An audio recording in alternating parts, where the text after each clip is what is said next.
esta mañana estamos comenzando, como habíamos anunciado, una serie de mensajes basados en el libro de Daniel. El libro de Daniel, que lo que es el Apocalipsis al Nuevo Testamento, profética y apocalípticamente, lo es el libro de Daniel al Antiguo Testamento. Personalmente me ha ayudado muchísimo estudiar este libro en muchas ocasiones y más en estos tiempos que vivimos. Ustedes saben que hace unos meses estuvimos predicando, años ya creo, estuvimos predicando de todo el libro de Apocalipsis y estuvimos viendo el futuro tal como Dios nos reveló al quitar el velo a través de este libro. Bueno, ahora vamos al Antiguo Testamento y vamos a ver que el plan de Dios es el mismo y que sigue cumpliéndose de una manera perfecta, sin importar lo que esté ocurriendo. Dios tiene una meta, Dios tiene un propósito. Lo que Dios dice se va a cumplir. No habrá absolutamente ninguna circunstancia, ni persona, ni ninguna otra cosa que pueda impedir que el plan de Dios se cumpla, porque Él es Dios, Él es soberano. Y el libro de Apocalipsis, de Daniel, nos recuerda esto una y otra vez. El mensaje de esta mañana estará en el capítulo 1, donde leímos los versos del 1 al 21, y lo hemos titulado Integridad y Convicción. Oremos. Amado Padre, nuevamente te damos gracias. Gracias por tu palabra, gracias porque tú nos hablas. Gracias por la bendición de estar en esta mañana reunidos en espíritu y tener tu palabra delante de nosotros para escucharla, Señor. Te suplico en el nombre de tu amado Hijo que tu Espíritu, Señor, me use. No soy más que un instrumento débil, frágil, pero tu palabra es poderosa. Tu Espíritu es Dios. Ayúdanos ahora, Señor. Háblanos en esta mañana. Tu pueblo escucha. En el nombre de Jesucristo. Amén. Bueno, la integridad es lo que somos cuando nadie nos está mirando. Integridad nos habla de solidez de carácter. Nos habla de una vida sin fisuras. Nos habla de una vida que no tiene nada que esconder, nada que ocultar. Convicción nos habla también de firmeza, de alguien que tiene valores, de alguien que está dispuesto a vivir por esos valores, defenderlos y hasta morir si es necesario. En estos tiempos donde escasea la integridad y más aún las convicciones, ir a este libro, el libro de Daniel, y ver la experiencia de Daniel y sus amigos en el exilio es una inyección de fe para nosotros. Quiero decir algunas cosas antes, y es que el libro de Daniel es un puente que cruza a lo largo de 70 años de cautividad babilónica. O sea, desde el año 605 hasta el 536 antes de Cristo. 9 de los 12 capítulos de este libro están llenos de sueños y de visiones, a través de los cuales Dios habla, transmitiendo un mensaje, revelándole a Daniel lo que va a suceder. El reino del norte de Israel, fue descendiendo a la depravación hasta el año 722 antes de Cristo, cuando llegó el punto en que fue invadido por los asirios. Y según el profeta Isaías, Asiria fue la vara de la ira de Dios contra un pueblo rebelde. Qué gran verdad para nosotros el saber que Dios puede usar a cualquier persona y a cualquier nación, sin importar que sean personas incrédulas, naciones paganas. Dios puede usar a cualquiera. Y en este caso usó a Asiria. La palabra del Señor dice en el capítulo 10 de Isaías, en el verso 5, oh Asiria, vara y báculo de mi furor, en su mano he puesto mi ira. vara y báculo de mi furor. Dios utilizó a esta nación, a Asiria, como un instrumento de juicio contra Israel y Judá. Más adelante, Él hizo lo mismo con Babilonia en contra de Judá. Pero en este caso fue Asiria el instrumento, fue Asiria la vara de la ira de Dios. La destrucción de Israel debía o debería haber sacudido el reino de Judá. Los profetas de Dios profetizaron juicio venidero para Judá. Sin embargo, el pueblo insistía una y otra vez en su actitud rebelde.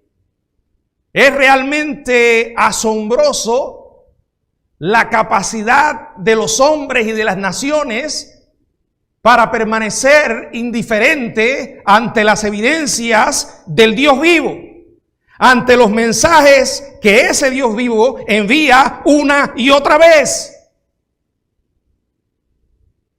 Muchas veces decimos, pero ¿cómo es posible que la gente siga endurecida y sorda?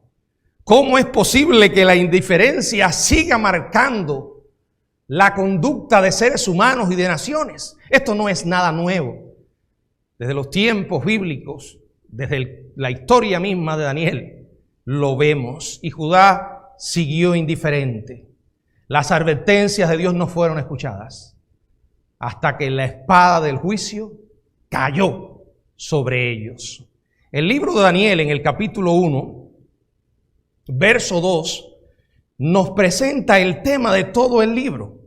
Dice la palabra: y el Señor entregó en sus manos a Joacim, rey de Judá, y parte de los utensilios de la casa de Dios, y los trajo a tierra de Sinar, a la casa de su Dios, y colocó los utensilios en la casa del tesoro de su Dios. Quiero que le presten especial atención a cómo comienza el verso 2.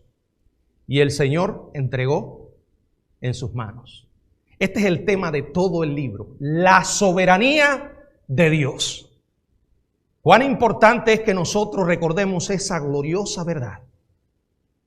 Y más ahora, cuando estamos viviendo en tiempos difíciles, cuando la nación norteamericana y el mundo en general la atraviesa por esta pandemia, en la que tristemente se expresa a veces lo pendulares que somos.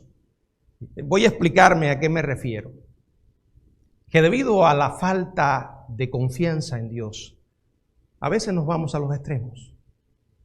Por ejemplo, están aquellos que confunden la prudencia con el pánico. He visto y he escuchado de cristianos que están aterrados. Y la pregunta es, ¿cómo es posible? ¿Ha dejado Dios de ser Dios? ¿Podemos ser prudentes sin caer en el pánico? Porque para eso está la fe. ¿Saben cuál es la dieta exacta? Menos noticias, más lectura de la Biblia y más oración. Pero también está el otro extremo. Aquellos que confunden la fe con la irresponsabilidad. ¿No los han visto? No, el Señor me cuida. Y algunos dicen, bueno, vamos a seguir teniendo los cultos juntos. No vamos a cerrar nuestros templos, porque lo que se cierra es el templo, porque tenemos fe. No, eso no es fe. Eso es ser irresponsable. Son dos extremos. Y ambos extremos nos están mostrando la falta de equilibrio que nos da el creer de una manera madura en Dios. Y en la verdad gloriosa de que Él es Dios y lo es siempre. De que Él es soberano y nunca deja de ser soberano. Que jamás pierde el control. Y qué importante es para nosotros, mis amados hermanos, en estos tiempos recordar esto. El libro de Daniel nos lo recuerda. El Señor fue el que puso a Joacim en las manos de Nabucodonosor. Lo dice la palabra, y el Señor entregó en sus manos. Varias ideas sobre este capítulo me gustaría compartirles. La primera es la gran deportación. Ya leímos este versículo 2, lo leo de nuevo. Y el Señor entregó en sus manos a Joacim, rey de Judá, y parte de los utensilios de la casa de Dios, y los trajo a tierra de Sinar, a la casa de su Dios, y colocó los utensilios en la casa del tesoro de su Dios. Poco tiempo después de que Nabucodonosor conquistara Jerusalén, regresa a Babilonia, pero se lleva a varios rehenes con él. Dentro de ellos estaba nuestro hermano y amigo Daniel y sus compañeros. Cuando se lleva a los rehenes, dice la palabra que también lleva utensilios usados en la casa de Dios. Y dice que los coloca en el templo de su Dios, Merodach, el dios de Nabucodonosor, indudablemente un dios falso. Ahora, el decomiso de estos utensilios sagrados fue con el objetivo de transmitirle a Judá que su Dios era demasiado débil para salvarlos de la derrota. Se llevó rehenes, se llevó los utensilios, los puso en el templo de su Dios. En segundo lugar, vemos que se produce una selección de ese grupo de rehenes que se había llevado Nabucodonosor. Dice el verso 3 y verso 4. Y dijo el rey a Aspenat, jefe de sus eunucos, que trajese de los hijos de Israel, del linaje real de los príncipes, muchachos en quienes no hubiese tacha alguna, de buen parecer, enseñados en toda sabiduría, sabios en ciencia y de buen entendimiento, e idóneos para estar en el palacio del rey, y que les enseñasen las letras y la lengua de los caldeos. Yo no sé si ustedes sabían que es 10 veces más difícil ser aceptado como empleado en Google, donde contratan a uno de cada 130 que solicitan el trabajo. Es más difícil ser aceptado por Google que por la Universidad de Harvard, donde aceptan a uno de cada 14 solicitantes. Con más de 2 millones de personas que piden empleo cada año, Google tiene un proceso de entrevista que requiere un promedio de 37 días y pasar además por muchas entrevistas para así completar el proceso de solicitud para trabajar en Google. Nos parece algo realmente exagerado. Bueno, ¿y qué podemos decir de una solicitud de 3 años? De un proceso de aplicación y selección de 3 años. Ese es precisamente el tiempo que Daniel y sus amigos soportaron cuando estaban siendo preparados para servir en el gobierno de Babilonia. Dice el verso 5, y le señaló el rey ración para cada día de la provisión de la comida del rey y del vino que él bebía, y que los criase 3 años. Me llama la atención, como dice la Biblia, que los criase. ¿Saben por qué? Porque estos jóvenes estaban entre alrededor de 14 y 17 años de edad. Eran adolescentes que estaban viviendo momentos terribles. 3 años duraba este proceso. Ahora, a estos jóvenes, a estos muchachos, se seleccionaban, eran selectos cuando pasaban por un examen en 3 áreas. Y este examen era el que determinaba si realmente estaban aptos o no para trabajar. Era, número 1, un examen físico. Número 2, un examen intelectual. Y en tercer lugar, un examen social. Vamos a explicar cada uno de ellos. Primero, un examen físico. Aquellos que eran seleccionados para el servicio en la corte del rey tenían que ser, como dice la palabra, muchachos en quienes no hubiese tacha alguna y de buen parecer. O sea, muchachos físicamente lo más perfecto posible. Bueno, yo pienso que eso sería un poco difícil, ¿verdad? Sobre todo cuando uno está en esta etapa, que le salen las espinillas, el acné, ¿verdad? Los dientes están medio deformados, yo sé lo que les digo.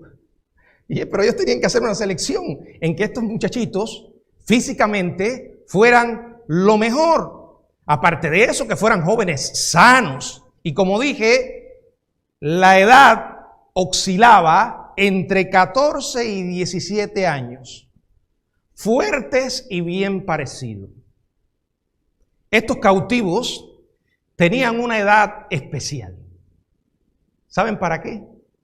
Para adaptarse al nuevo entorno cultural que tenían ahora, a donde habían sido arrastrados después de haber sido arrancados de sus hogares, de sus familias. Si tú eres un adolescente y estás en esta edad, por favor, imagínate lo que significaría para ti verte en esta situación.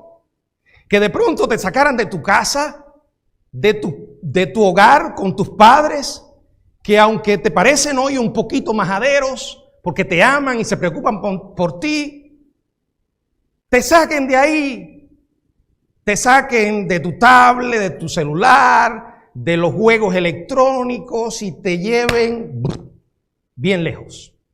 En una cultura totalmente diferente, con un idioma distinto, con dioses distintos. Trate de imaginarlo. Bueno, el examen físico. En segundo lugar, un examen intelectual.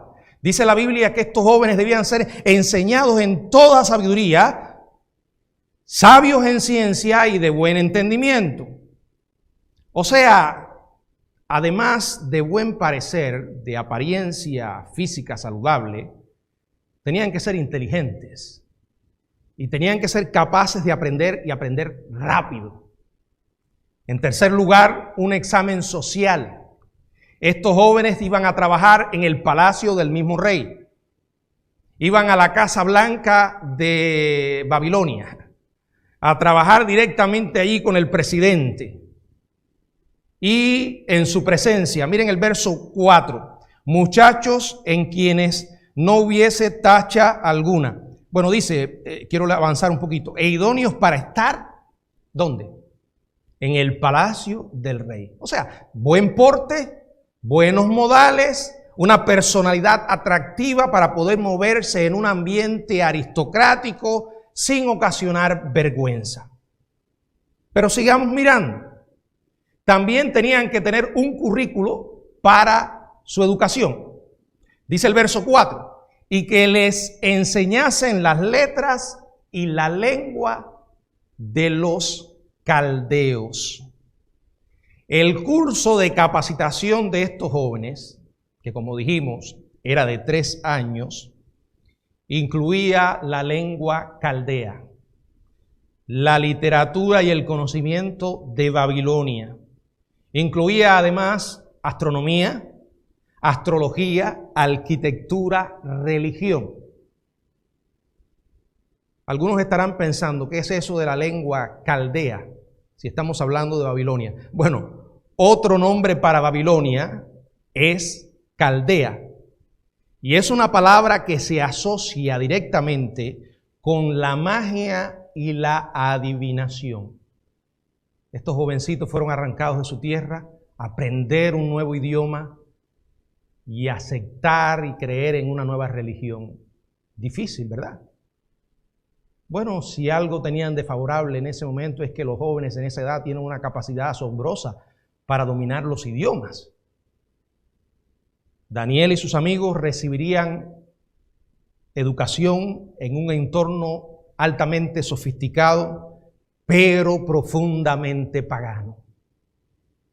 Piensen, ¿puede haber o pueden haber circunstancias más desfavorables que estas?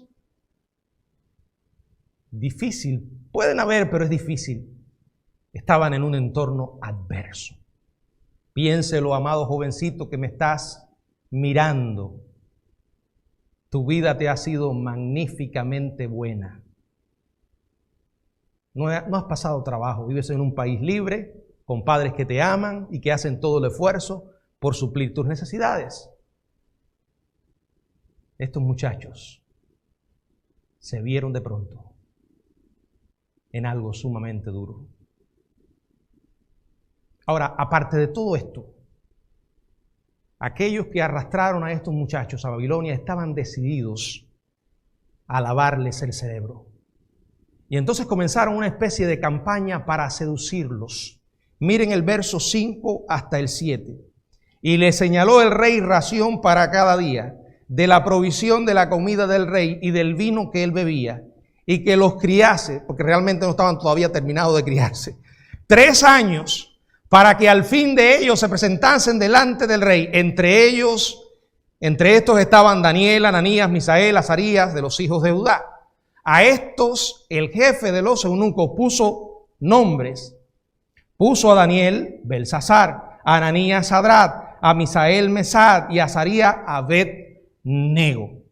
Fueron desarraigados de su tierra, pero quería borrar todo lo que tenían, su cultura previa. Querían transformarlos en babilonios totalmente.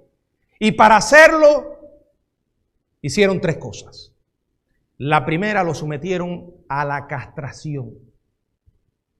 Aunque el libro de Daniel no lo dice específicamente, no dice directamente que a Daniel y a sus amigos los convirtieron en eunucos, es, hermano, muy probable que lo hayan hecho. La evidencia se inclina con gran peso en esa dirección. Yo sé que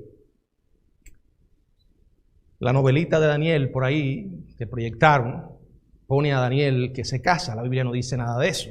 No dice nada que se casó. Pero aquí es muy probable que lo hayan convertido en un eunuco. Acuérdense que Aspenat era el hombre que estaba a cargo de Daniel y de los otros jóvenes. Y dice la palabra en Daniel capítulo 1, verso 3, que este hombre era ¿qué? El jefe de los eunucos de Nabucodonosor. Ahora, si esto no es suficiente, el profeta Isaías predijo que los babilonios llegarían y se llevarían la riqueza de Judá y también a sus hijos.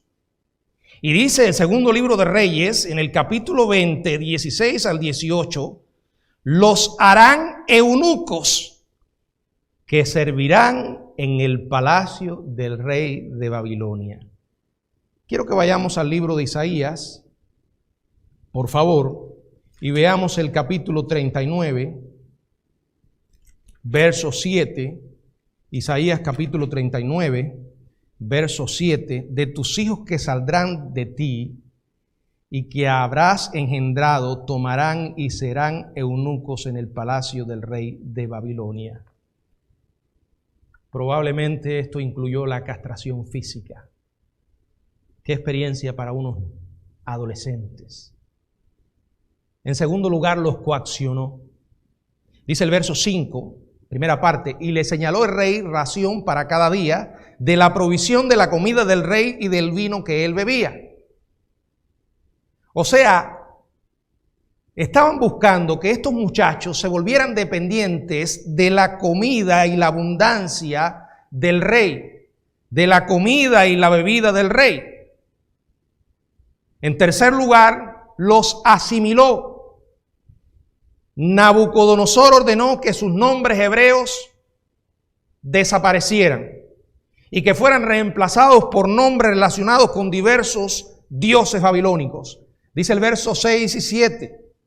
Entre estos estaba Daniel, Ananías, Misael y Azarías de los hijos de Judá. A estos el jefe de los eunucos puso nombre. Puso Daniel, Belsasar, Ananías, Sadrat, Misael, Mesad y Azarías, Abed-nego. Cambió el nombre a Daniel. Daniel significa Dios es mi juez. Y le pusieron Belsasar, que significa Bel, guarda tu vida. Ananías, que significa Yahvé da gracias, o gracia de Dios. Por Sadrat, que significa mandamiento de Acú.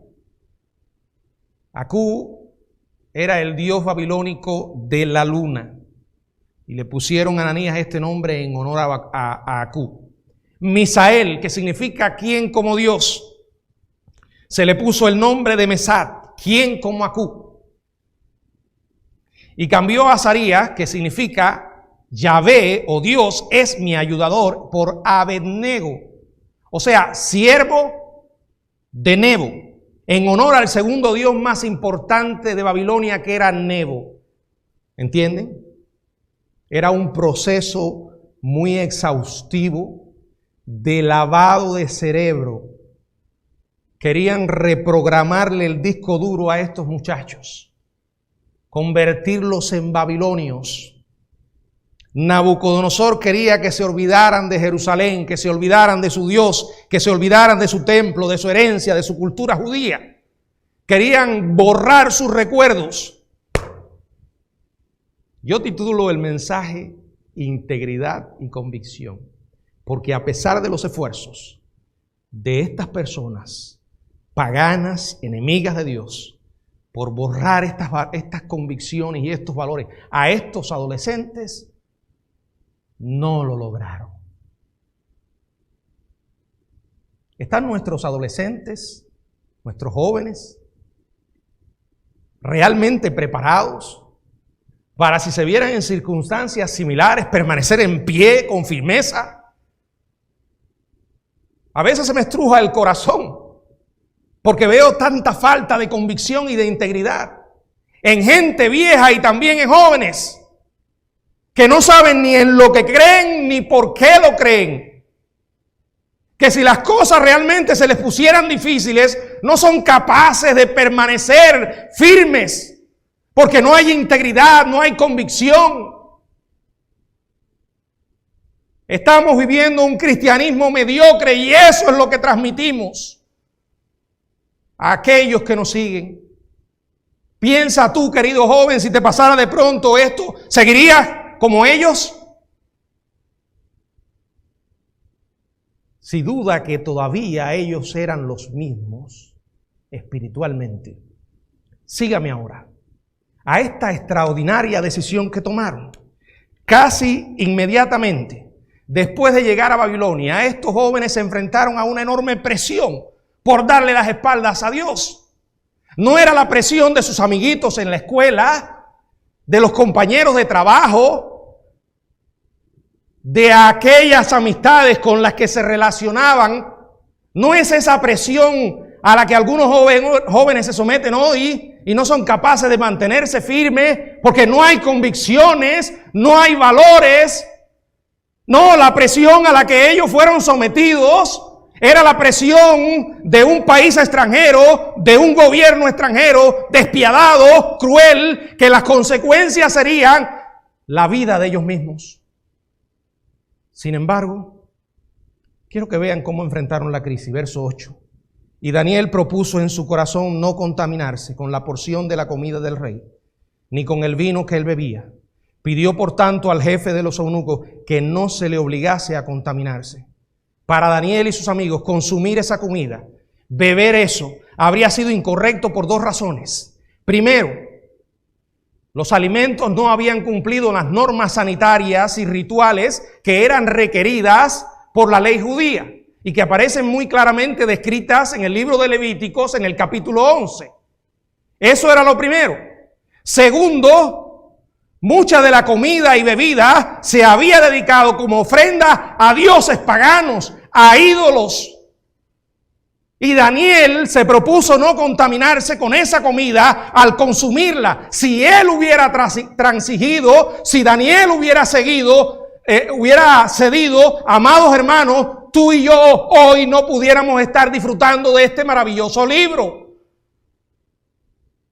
Es palabra de Dios que registra la integridad y la convicción de un hombre que tenía una fe auténtica.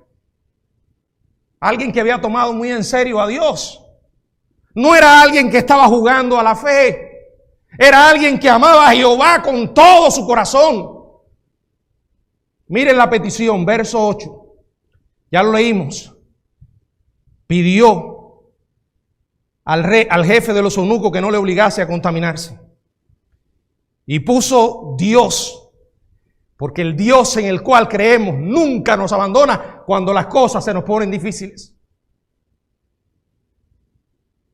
Puede que a nosotros nos parezca que Dios está distante, pero Él está cerca, siempre, siempre lo está. Y nuestros problemas son sus problemas. Nuestros temores son sus temores. nuestras batallas son sus batallas. Y puso Dios a Daniel en gracia y en buena voluntad con el jefe de los eunucos. Y dijo el jefe de los eunucos a Daniel: temo a mi señor el rey, que señaló vuestra comida y vuestra bebida, pues luego que él vea vuestros rostros más pálidos que los de los muchachos que son semejantes a vosotros, condenaréis para con el rey mi cabeza. La negativa de Daniel en seguir las instrucciones del rey Nabucodonosor estaba poniéndolo a él y a sus 3 amigos en peligro, pero también era un peligro para Aspenaz, quien estaba a cargo de mantenerlos saludables. Sin embargo, al parecer, la solicitud de Daniel a Aspenaz fue rechazada. Pero Daniel se negó a rendirse, no bajó los brazos, persistió. Aspenaz puso a un mayordomo como supervisor de los eunucos en la corte de Nabucodonosor.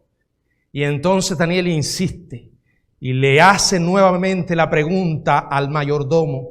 Verso 12, te ruego que hagas la prueba con tu siervo por 10 días y nos den legumbres a comer y agua a beber. Compara luego nuestros rostros con los rostros de los muchachos que comen de la ración de la comida del rey y haz después con tu siervo según veas. El mayordomo estuvo de acuerdo porque Dios le había dado gracia a Daniel en permitirle a él, a Sadrach, a Mesach y a Abednego que mantuvieran su propia forma de alimentación por 10 días, agua para beber y vegetales para comer.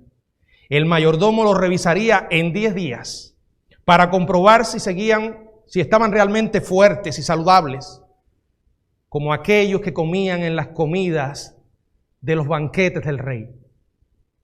¿Qué ocurrió? Un milagro, hermanos. Un milagro que nos habla de la fidelidad de Dios. Como dije, el Dios que no abandona, el Dios que no da la espalda cuando las cosas se ponen difíciles, el Dios todopoderoso, el Dios que sigue haciendo milagros, el Dios que obra en medio de cualquier circunstancia para preservar a su pueblo y para glorificar su nombre. Miren el resultado de este experimento alimenticio de Daniel. Mejoraron de una manera excepcional, verso 15, y al cabo de los 10 días pareció el rostro de ellos mejor y más robusto que el de los otros muchachos que comían de la porción de la comida del rey. Cuando Daniel y sus amigos llegan al final de la prueba de 10 días, estaban sumamente saludables, mucho más saludables que cualquiera de los demás cautivos. Y viene la pregunta, ¿cómo es posible que la apariencia de estos muchachos haya demostrado una superioridad tan excepcional en tan poco tiempo? La respuesta es que allí intervino la mano de Dios, su mano poderosa, porque Dios recompensa la fidelidad, la convicción firme de sus hijos, y Él trajo efectos positivos a través de aquella dieta. Tuvieron una apariencia sumamente saludable. Segundo, demostraron una inteligencia superior. Verso del 17 al 20. A estos 4 muchachos Dios le dio conocimiento e inteligencia en todas las letras y ciencias. Y Daniel tuvo entendimiento en toda visión y sueños. Pasados pues los días, al fin de los cuales había dicho el rey que los trajesen, el jefe de los eunucos los trajo delante de Nabucodonosor. Y el rey habló con ellos, y no fueron hallados entre ellos otros como Daniel, Ananías, Misael, Azarías. Así pues estuvieron delante del rey en todo asunto de sabiduría e inteligencia que el rey les consultó, los halló 10 veces mejores que todos los magos y astrólogos que había en todo su reino. Desde el principio estos jóvenes mantuvieron o expresaron una capacidad excepcional para aprender. Y Dios recompensó su integridad y convicción, enriqueciéndoles en sabiduría e entendimiento. Al final del programa de estudio de 3 años, llevaron a los graduados a la presencia de Nabucodonosor para que los evaluara. Y lo acabamos de leer en el verso 20. Daniel fue el más sobresaliente. Incluso tenía más capacidades que los otros 3, especialmente en lo relacionado con los sueños y las interpretaciones. Verso 17, a estos 4 muchachos Dios le dio conocimiento e inteligencia en todas las letras y ciencias, y Daniel tuvo entendimiento en toda visión y sueños, porque este sería el instrumento que Dios usaría en los días posteriores, los meses y los años, para interpretar sueños, para explicar visiones, a través de las cuales Dios hablaría no solo al rey, no solo a Babilonia, sino al mundo entero. Porque Dios nunca deja de comunicarse y Él revela su plan a aquellos que le aman. Nos ha dado la Biblia está llena de profecías. Debemos amarlas, estudiarlas y sobre todo proclamarlas, porque Dios sigue hablando. Y en realidad este verso 17 es un presagio, una revelación que presagia el contenido del resto del libro de Daniel. Un libro lleno de visiones y sueños que llegaron hasta el futuro lejano de Babilonia y efectivamente llegaron al mundo entero. Desde su posición humilde como cautivo, Dios fue usando a Daniel y dándole gracias. ¿A qué intensidad o en qué magnitud? Bueno, fue promovido una y otra vez. Finalmente ascendió a los escalones más prominentes del gobierno. Miren lo que dice Daniel capítulo 2, verso 48. Entonces el rey engrandeció a Daniel y le dio muchos honores y grandes dones, y le hizo gobernador de toda la provincia de Babilonia y jefe supremo de todos los sabios de Babilonia. Qué tremendo, hermanos. Cuando Dios está con uno, somos invencibles, hermanos. No por nuestras fuerzas ni en nuestras capacidades, sino somos recipientes de la gloria y el poder del Dios vivo. Pero Daniel era un hombre devoto, un hombre fiel. Miren lo que dice el verso 21. Y continuó Daniel hasta el año primero del rey Ciro. Miren, este versículo es un mensaje en sí mismo. Daniel vivió para ver a Ciro, el líder medo-persa que llegó a conquistar Babilonia en el año 539 a.C. En esta época, Daniel probablemente tendría alrededor de 80 años de edad. Toda una vida allí piadosamente entregado a Dios, cumpliendo en sus labores públicas durante casi 70 años. Sobrevive a alguno de los reyes y reinos más poderosos que el mundo haya visto jamás. A pesar de todas las obras milagrosas que Dios realizó a través de Daniel y para Daniel, preste atención a esto, nunca lo libró de Babilonia. ¿No le dice algo esto? Todos quisiéramos que Dios nos sacara del fuego. Todos quisiéramos que Dios respondiera a nuestras oraciones como queremos y cuando queremos. Pero muchas veces se nos olvida lo que dice la palabra: en el mundo tendréis aflicción. Y el Señor oró a su Padre y dijo: no te ruego que los quites del mundo, sino que nos guardes del mal. No, hermanos, Dios no siempre determina librarnos de Babilonia. Nos hace pasar por el fuego.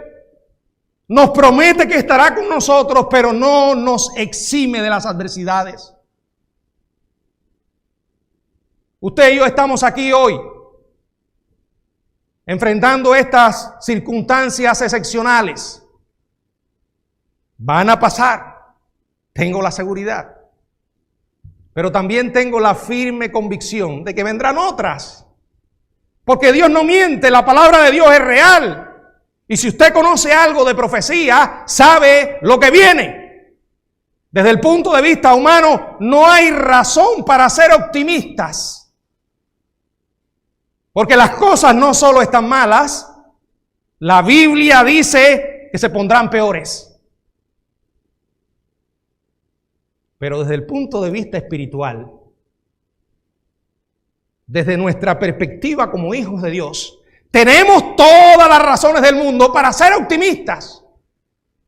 Porque nosotros vemos el final. Dios nos lo reveló en el libro de Apocalipsis. Dios le habló a Daniel en su libro por medio de esas visiones y sueños. Y sabemos que el final es de Dios. Dios gana. Nosotros estamos con Él. Él es el vencedor. No importa lo que hoy vivimos.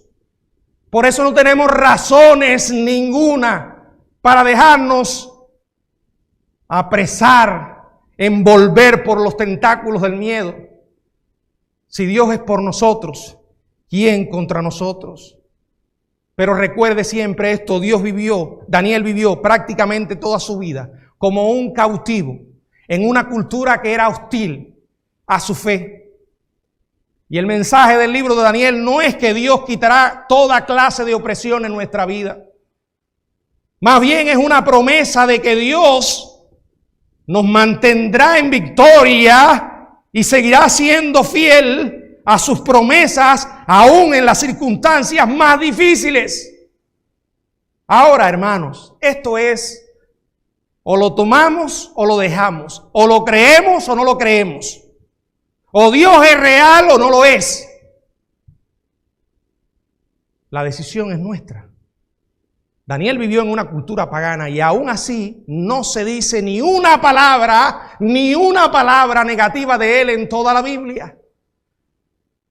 Aquellos que se escudan detrás de las circunstancias para actuar de una manera vergonzosa para el nombre de Dios, se están engañando a sí mismos. Porque no importa la manera como estemos ni lo que vivamos, podemos ser fieles en cualquier circunstancia. Podemos glorificar el nombre de Dios en cualquier circunstancia. Mantenga su fe, siga glorificando a Dios, hablando de su bondad. Siga creyendo que Dios hará lo que dice que hará. Invierta su tiempo en glorificar a Dios. Use las redes sociales para hablar del nombre de Dios y de su bondad. Yo he estado pensando en estos días que la cuarentena le está afectando la cabeza a algunas personas. Que escriben algunas personas que aman a Dios. Porque ahora como tengo un poquito de tiempo más, a veces veo cada tontería que la gente escribe en Twitter, en Facebook, en Instagram. Bueno, Instagram no tengo, pero me entero. A veces yo pienso que el estar aislado y con demasiado tiempo saca lo peor de algunas personas. Hermanos, tenga paciencia. Dios sigue siendo Dios. Y use su tiempo para glorificar su nombre. Al principio yo decía, tengo la dieta perfecta para mantener la fe vitalizada y el testimonio firme. Escuche y vea menos noticias. Manténgase informado, pero no llene su mente de todo lo negativo que escucha. Ore más. Por cierto, para orar no tiene que venir al templo. La iglesia primitiva funcionaba sin edificios. En hogares, en casas. Y Dios nos ha sacado de estos edificios, y algunos muy suntuosos, con todo tipo de comodidad, de aire acondicionado, equipos electrónicos, y ha dicho, los quiero fuera. Bueno, no en la calle porque no pueden, pero allí están en sus hogares. Pase un poco más de tiempo con su familia, hablándole de Jesucristo. No es casualidad lo que estamos viendo. Yo no me creo todas esas tonterías que publican. Que si hay una conspiración,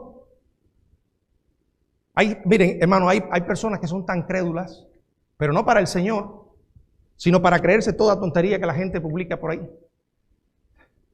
Que si esto fue una conspiración de China, que si esto salió de laboratorios de Estados Unidos, que si esto es para que la gente permanezca encerrada en sus casas.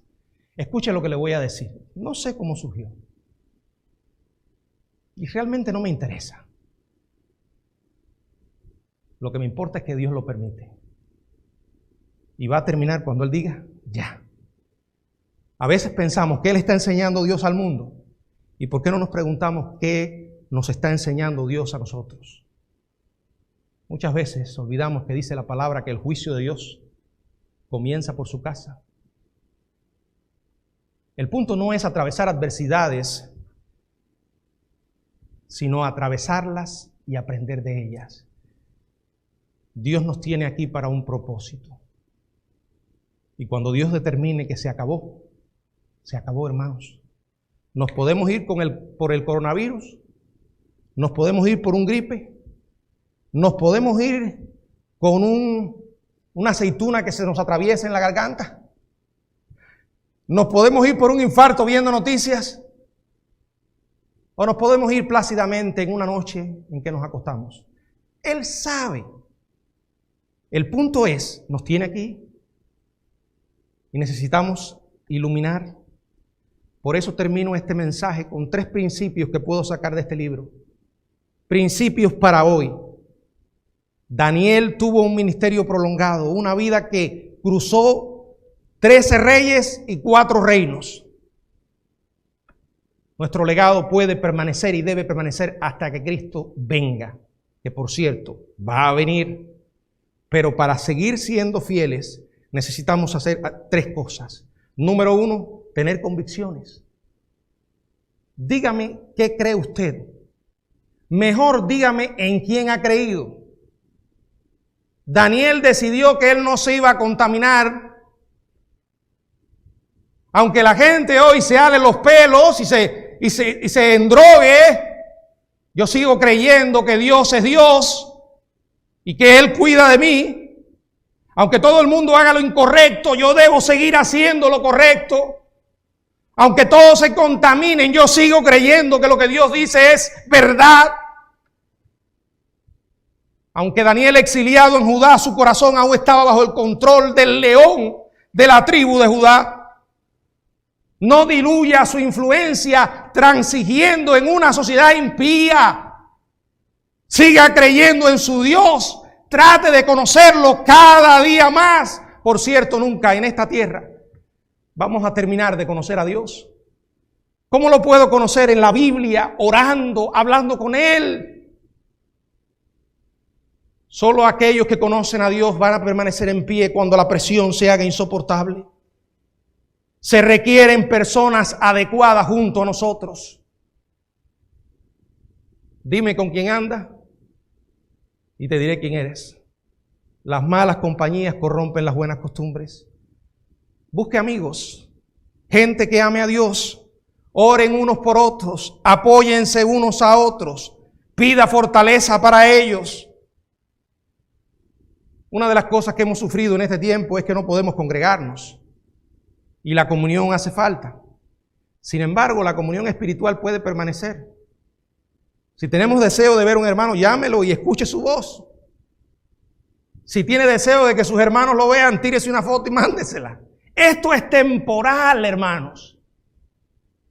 No estamos en un gobierno dictatorial que nos ha obligado a abandonar nuestra fe. No. Tenemos un gobierno que ha sido puesto por Dios y nos ha suplicado que seamos prudentes. Nos han aconsejado que seamos sabios. En otros países no te dan sugerencia. En otros países vas a la cárcel si no haces lo que ellos dicen. La Biblia dice que tenemos que orar por los gobernantes. ¿Está usted orando por el presidente de este país? Yo a veces lo veo todos los días hablando en la televisión. Y yo digo, yo no quisiera estar en el pellejo, en la piel del presidente de Estados Unidos ahora. Ni de aquellos que son gobernadores de los estados o tienen responsabilidades de liderazgo en este país y en otros. Hay que orar por ellos. para que Dios le dé la sabiduría para tomar decisiones correctas. Y por favor, mis amados hermanos, no le hagamos las cosas más difíciles a las personas que saben. Oremos unos por otros. En tercer lugar, se requiere calma y valor. Y digo, repito lo que dije al principio, no confunda la prudencia con el pánico. Podemos ser prudentes, pero no debemos caer en pánico. Dios nos cuida. Si ahora yo digo, voy a salir a la calle, porque yo tengo fe, voy a andar de aquí para allá, mirando a la gente, buscando los restaurantes que pueden estar abiertos, hamburguesas, y tratando de socializar, acercándome a las personas. Si me dejan, les doy un abrazo, y si me dejan, le pego un beso. Eso no es prudencia, hermanos. Eso es una tontería, una necedad. Pero tampoco voy a dejarme controlar por el pánico de que si yo tengo que pagar mis biles, porque los biles no esperan, y mañana debo salir a la calle a trabajar, porque tengo una esposa y tengo hijos, y ellos dependen exclusivamente de mí, y no me alcanza el dinero que va a dar el presidente, y tengo que salir y trabajar, Dios me va a cuidar, porque eso es una necesidad. Dios me va a cuidar. Yo no estoy tentando a Dios. Soy prudente y confío en Él. Además, ¿quién puede mantener, como ya lo he dicho tantas veces, todos estos detallitos bajo control? Yo trato de seguir las instrucciones que me da mi esposa, pero a veces meto la pata y la meto unas cuantas veces con esto y no le digo nada a ella, porque hay que estar relajado. No confunda la prudencia con el pánico, pero tampoco excuse la irresponsabilidad con la fe. Eso no tiene nada que ver con fe. Yo respeto la decisión de cada uno, pero a mí me parece que yo provocar intencionalmente el daño de mis hermanos, eso es pecado. Imagínense que hubiera dicho, no, hermanos, aquí hay que tener fe y la iglesia del camino sigue abierta. Aquí vamos a seguir reuniéndonos. Vamos a seguir abrazándonos porque tenemos que tener fe. Y en lo más profundo del corazón de muchos que dicen eso, ¿saben cuál es la preocupación que tienen? No es el nombre de Dios, hermanos. Es que se les caen las ofrendas. Desgraciadamente muchos lo que están haciendo es eso. Se nos caen las entradas. La gente no viene, no va a haber dinero. Eso se llama una necedad. Eso es ser un bribón de la peor clase. No esconda la fe o no justifique la irresponsabilidad con la fe. El balance, hermanos. Algunos me preguntan, ¿cuándo la iglesia del camino vuelve a abrir? No lo sé. Pero Dios sí lo sabe. La iglesia del camino no ha cerrado, el templo. Y Él irá indicando el momento. Poco a poco, en oración, dependiendo de Él. Nosotros no cerramos este edificio sin orar. No decidimos dejarnos de reunir por pánico y por miedo. ¿Saben por qué tomé esa decisión y hablé con los líderes de la iglesia? Por amor a mis hermanos.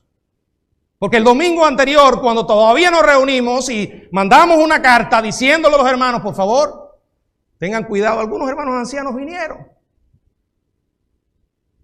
No, hermanos, yo sé que hay manipulación y exageración, pero las cifras no mienten. Lo que está pasando es real. Ahora, Dios es el Dios. Y en medio de los tiempos se requiere calma y valor. Daniel nunca entró en pánico. A pesar de tener las situaciones tan difíciles, se mantuvo tranquilo. Él puso en práctica lo que dice el Salmo 46, verso 10. Estad quietos y conoced que yo soy Dios. Seré exaltado entre las naciones y enaltecido en la tierra. ¿Escucharon? esté quieto y va a saber que Él es Dios. Podemos mantener la calma porque nuestro Dios nos da refugio y fortaleza. Miren, el diablo no sabe qué hacer con las personas que tienen valor y convicción. Personas que cultivan amistades piadosas y calma espiritual. Pero el Señor sabe qué hacer con esas personas. Él las usa para cambiar al mundo. Seguramente lo usará usted también si toma la decisión de ser un Daniel. Dios lo estaba preparando y lo convertiría en un instrumento para llevar su verdad a un mundo que lo necesita. Quiero invitarle, amado hermano, a que revise su vida, a que se conecte al Dios vivo, porque Él está hablando y seguirá hablando. Síganme en estos mensajes y va a haber una pasmosa revelación de cosas que hoy usted y yo hemos visto, veremos y seguiremos viendo. Aquí está el Apocalipsis del Antiguo Testamento. Y para ti que me estás escuchando y que probablemente creas que la iglesia ahora es una iglesia tecnológica, esto es temporal. No se vaya a pensar que porque ahora está en internet mirándonos, de todas maneras esto me gustó, me voy a quedar aquí, no me hace falta ir a la iglesia.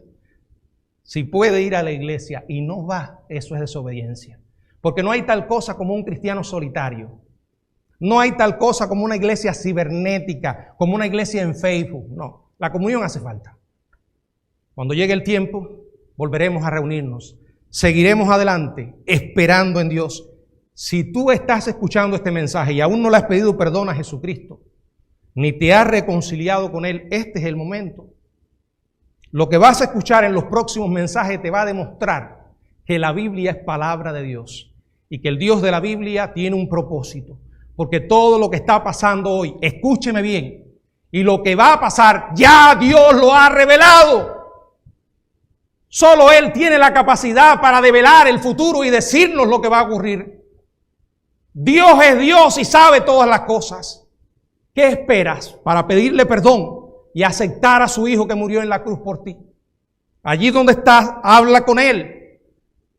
En tus pensamientos pídele perdón y Jesucristo vendrá a tu vida. Tus pecados serán perdonados. Y lo que Dios te permita vivir en esta tierra lo vas a vivir con Él. Porque Él ha prometido estar con nosotros. Que el Señor nos bendiga. Vamos a terminar, amados hermanos, cantando una alabanza. Una alabanza que me gusta mucho. Porque nos habla del mensaje de la fe, de cómo podemos vivir en tiempos difíciles, por fe y para fe, porque el justo por la fe vivirá. Adoremos a Dios.